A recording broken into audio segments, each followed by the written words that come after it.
안녕하세요. 시즌이 끝난 지 벌써 열흘이 넘었는데요. 올 시즌 한화 이글스를 무려 19년 만에 한국 시리즈로 이끌었던 주역이죠. 네.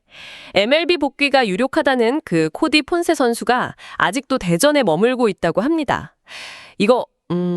이것만으로도 참 흥미로운데요? 그렇습니다. 보통 시즌 딱 끝나면 외국인 선수들은 바로 짐 써서 떠나기 마련인데 폰세 선수한테는 좀 특별한 사정이 있었어요. 네. 이게 개인적인 일이랑 또 커리어의 어떤 중대 기로가 맞물려 돌아가는 아주 흥미로운 시점입니다, 지금. 그래서 오늘 저희가 바로 이 코디 폰세 선수 현재와 또 미래를 좀 깊이 있게 들여다보려고 합니다. 보내주신 그 기사 자료들을 바탕으로 해서요. 그의 정말 기록적인 시즌부터 시작해서 네. 왜 아직 한국에 있는지, 또 최근에 어떤 중요한 행보들을 보이고 있는지, 그리고 뭐니 해도 가장 궁금한 거죠. MLB 복귀 가능성 이게 얼마나 될지 그 근거랑 전망을 저희가 하나하나 짚어볼게요. 이 복잡한 상황 명확하게 이해하실 수 있도록 저희가 돕겠습니다. 네, 좋습니다. 폰세 선수를 둘러싼 여러 정보들 속에서 그 핵심을 좀 짚어내고 그 의미가 뭔지 분석해보는 그런 시간이 될 것 같습니다. 특히 KBO에서의 성공이 이게 어떻게 MLB의 관심으로 이어지는지 그 과정이 참 흥미로워요. 좋습니다. 그럼 바로 본론으로 들어가 보죠. 가장 먼저 궁금한 점. 왜 폰세 선수는 아직 한국, 그것도 대전을 떠나지 않고 있는 걸까요? 여기에 정말 중요한 개인사가 얽혀 있다고요. 네, 바로 그겁니다. 아내 엠마의 첫 아이 출산 문제 때문이었어요. 시즌은 이제 끝났지만 아내가 만삭이라서요. 바로 장거리 비행기를 오르기는 좀 어려운 상황이었거든요. 네, 가족에게 가장 중요한 순간을 한국에서 맞이하게 된 거죠. 정말 인생에서 가장 큰 이벤트 중 하나네요.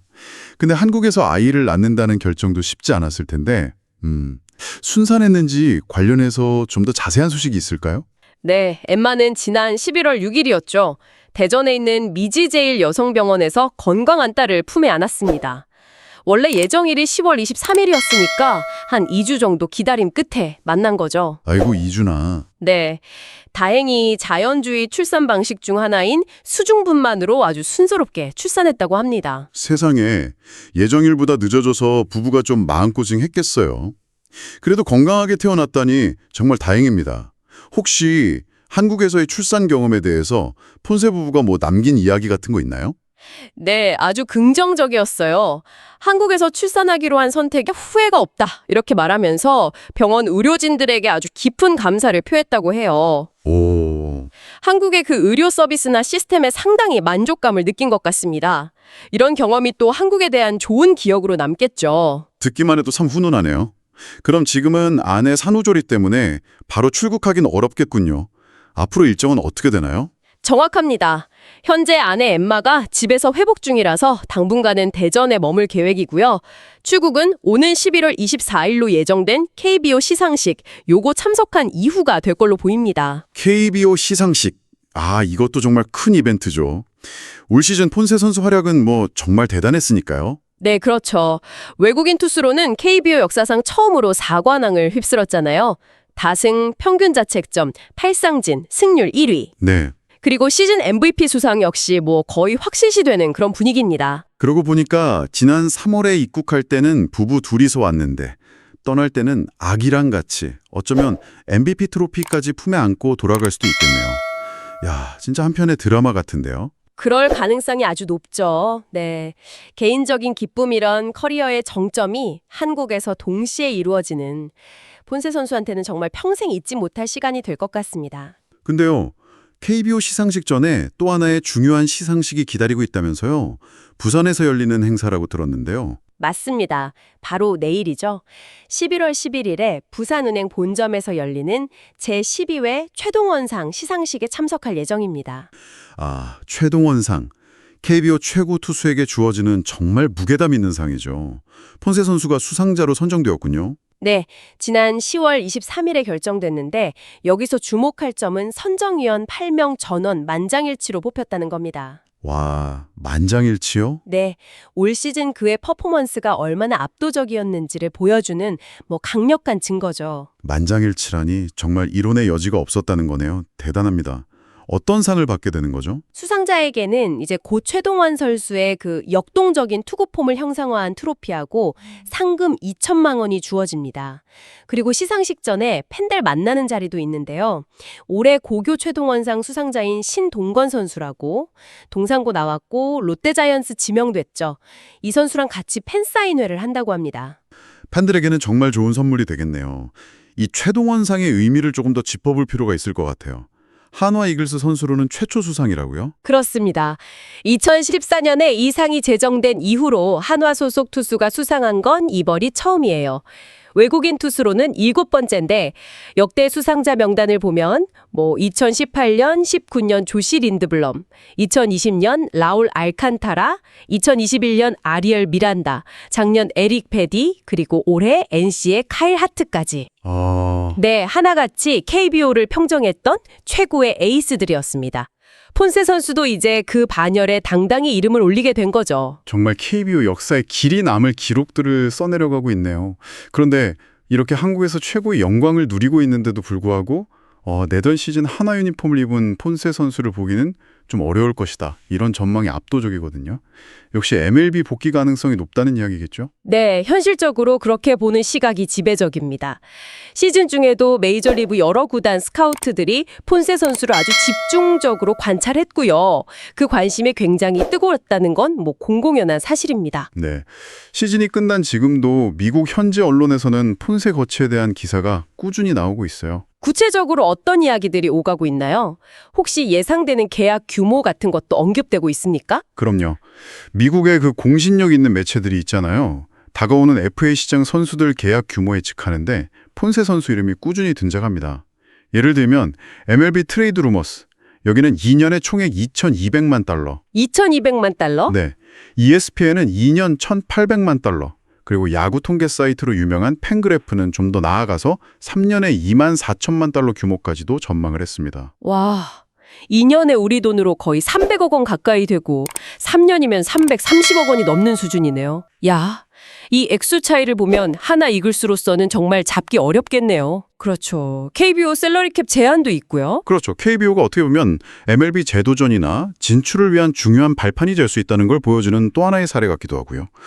근데 단순히 돈 때문만은 아닐 텐데 왜 갑자기 이렇게 가치가 치솟은 걸까요? 바로 그 지점이 핵심입니다. 물론 KBO에서의 그 압도적인 성적, 이게 가장 큰 원동력이지만 그 이면에는 폰세의 성장 서사가 있어요. 스포츠 전문 매체 디애슬레틱이 지난 11월 8일자 기사에서 이 부분을 아주 날카롭게 분석했더라고요. 디애슬레틱이라면 신뢰도가 높은 매체죠? 어떤 평가를 내놓았나요? 기사에서는 일본 프로야구 NPB의 스타급 선수 3명 있죠. 무라카미 무네타카, 이마이 타치야, 오카모토 카즈마. 이 선수들을 제외하면 현재 해외 리그에서 뛰는 선수 중에 폰세만큼 MLB 구단들의 주목을 받는 이는 없다고 딱 잘라 말했습니다. 오, 캘리포니아 출신인 폰세가 2020년, 21년에 피츠버그 소속으로 빅리그 경험이 있긴 하지만 그때와는 완전히 다른 훨씬 발전된 투수로 MLB 복귀를 눈앞에 두고 있다. 이렇게 평가를 했죠. 과거 MLB 시절이나 그전에 뛰었던 일본 리그 시절이랑 비교했을 때 뭔가 눈에 띄는 변화가 있다는 거군요. 정확합니다. 일본에서의 3시전 성적은 비교적 평범했어요. 근데 올해 KBO 리그에서는 평균 자책점 1.89에 탈삼진 252개. 이건 말 그대로 리그를 초토화시키는 퍼포먼스였죠. 그렇죠. 이 극적인 반등이 스카우트들의 시선을 사로잡은 겁니다. 근데 여기서 정말 중요한 건 KBO 환경이 폰세에게 구체적이고 측정 가능한 발전을 가능하게 했다는 점이에요. 아, 구체적인 발전이요? 특정이라든지 구속 증가 같은 부분들이죠. 이게 바로 이전에 왜 부진했을 수 있는지, 그리고 MLB 팀들이 지금 왜 그렇게 관심을 갖는지 직접적으로 설명해 주는 겁니다. 실질적인 기량 향상을 통한 재기 스토리, 이런 셈이죠. 스카우트들의 직접적인 평가 같은 것도 좀 인용되었나요? 네, 복수의 스카우트들이 폰세의 컨디션이 좋은 날 그의 공은 마치 전기가 흐르는 것처럼 강력하다. 즉, electric stuff라고 표현했다고 합니다. 투시고이를 표현하는 거의 최상급의 찬사 중 하나죠. Electric stuff. 와, 진짜 짜릿한 표현인데요. 구체적으로 어떤 부분들이 향상되었다고 분석을 하나요? 그 디애슬레틱 기사에서는 폰세가 KBO에 와서 투구 메커니즘을 성공적으로 가다듬었다는 점, 이걸 주요 요인으로 꼽았습니다.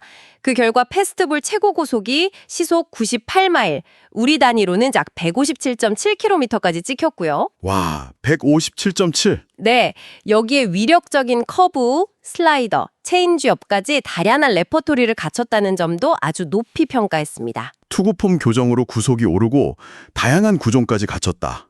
확실히 MLB에서도 경쟁력을 발휘할 만한 그런 무기를 장착했다고 볼 수 있겠네요. 그렇다면 이런 폴세 선수를 가장 눈여겨보는 팀, 유력한 행선지로 거론되는 곳도 있습니까? 최근 들어서는 샌프란시스코 자이언츠가 좀 급부상하고 있습니다. 결정적인 계기는 폰세 선수 본인이 개인 SNS 계정에서 샌프란시스코 자이언츠 구단 공식 계정을 팔로우하기 시작하면서 붙었죠. 오, 선수 본인이 직접 그런 시그널을 보냈다면 이거 상당히 의미심장하게 받아들여질 수밖에 없겠는데요. 현지 언론 반응은 어떤가요? 역시나 발빠르게 움직였습니다. 샌프란시스코 지역 매체인 MBC 스포츠 베이어 에리어가 지난 11월 7일에 관련 보도를 내놨는데요. 샌프란시스코의 잭 미나시안 단장이 최근 몇 년간 꾸준히 아시아 지역을 방문하면서 선수들을 직접 체크해왔고 팀의 레전드 출신이죠. 버스터 포지 야구 운영사장 역시 시즌 중에 비공개로 일본을 찾아서 시장 상황을 면밀히 살폈다. 이런 내용을 전했습니다. 구단 수뇌부가 직접 아시아 시장에 공을 들이고 있다는 거군요. 그렇습니다. 이 매체는 샌프란시스코의 최우선 목표가 일본의 스타급 선수 영입일 수도 있지만 동시에 요미우리 자이언츠에서 뛰었던 포스터 그리핀이나 바로 이 코디 폰세처럼 해외 리그에서 인상적인 활약을 펼친 전직 메이저리거들에게도 충분히 관심을 보일 가능성이 크다 이렇게 분석했어요.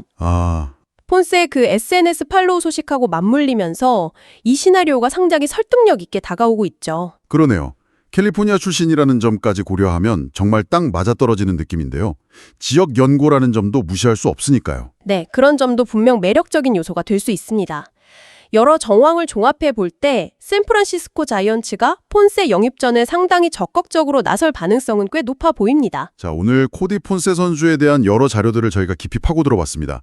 정리를 좀 해보면 KBO 역사에 남을 시즌을 보내면서 한화 이글스를 이끌었고 개인적으로는 한국에서 사랑스러운 딸의 탄생이라는 정말 큰 기쁨을 맞이했죠. 네. 여기에 최동원상 수상, 그리고 유력한 KBO MVP 후보라는 명예까지 더해졌습니다.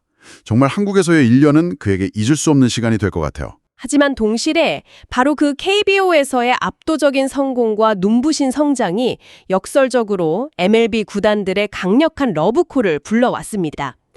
수백만 달러 규모의 계약 예측들이 쏟아지고 있고 특히 샌프란시스코 자이언츠와의 연결고리가 부각되면서 그의 MLB 복귀는 거의 기정사실처럼 여겨지는 그런 분위기입니다. 네, 이 얘기는 단순히 한 외국인 선수가 팀을 옮기는 그런 차원을 좀 넘어서는 것 같아요.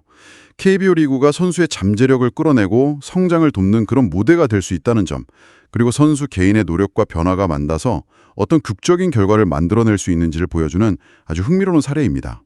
당신도 이 스토리를 통해 선수들의 커리어 관리 방식이나 다른 리그에서의 경험이 어떻게 새로운 기회로 이어질 수 있는지 한번 생각해 볼 수 있을 겁니다. 맞습니다.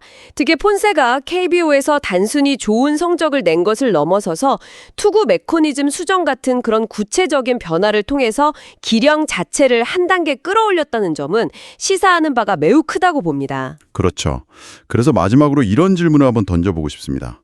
폰세의 성공 사례를 보면서 이것이 MLB 시스템 밖, 예를 들어 KBO나 MPB 같은 리그에서 재기를 꿈꾸거나 새로운 도전을 하려는 다른 선수들에게는 어떤 가능성을 보여준다고 생각하시나요? 또 만약 샌프란시스코나 다른 MLB 팀이 그를 영입한다면 KBO에서 증명된 그의 어떤 강점을 가장 높이 평가하고 활용하려 할까요? 당신의 생각을 한번 정리해 보시는 것도 흥미로울 것 같습니다.